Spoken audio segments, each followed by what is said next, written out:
রিমান্ডে আমার যেই সময় ছিলাম, একজন রাগ করে একদিন বলেই ফেলেছে, আল্লাহর কাছে বিচার দিব তোদের নামে। বলল, তোমাদের হুজুরদের বিচার রে, অভিশাপ রে আমরা এখন আর ডরাই না। যে কেন? কারণ হলো, তোমাদের হুজুরদের দোয়া যদি কবুল হতো এতদিনে আমরা হালাক হয়ে যেতাম। তোমরা হয়তো হারাম খাও, অথবা তোমাদের কোনো 2 নম্বরই আছে, এ কারণে তোমাদের দোয়ার কবুল হচ্ছে না। সুতরাং আমাদেরকে বদদোয়ার ভয় দেখিয়ে লাভ নাই, এই মারহালা বহু আগে পাড়ি দিয়ে এসেছি। তো আমি তাকে সেই সময় বললাম যে দেখেন, আল্লাহর নবী তো বদদোয়া মক্কার জামানেও করেছিলেন, আবু জাহালের ব্যাপারে করেছেন, আবু লাহাবের ব্যাপারে করেছেন।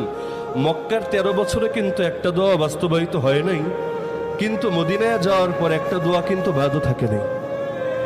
তা আমার আল্লাহ ছাড় দেন, এটা সহিহ হাদিসের মধ্যেই আছে, কোরআন দ্বারাও প্রমাণিত। আমার আল্লাহ ছাড় দেন, ঢিল দেন, কেন? জাহান্নামে যেন তোমার শাস্তিটা আরেকটু বেশি হয়, তোমাকে আরো বেশি করে পাকড়াও করা যায়। এজন্য আল্লাহ যেখানে ফেরাউনকে ছাড় দিয়ে রেখেছেন, নমরুদকে ছাড় দিয়ে রেখেছেন, সেখানে অন্যদের কথা তো নস্যি। তো দোয়া কবুল হওয়ার অর্থ এটা না যে আসমান ফুরে সঙ্গে সঙ্গে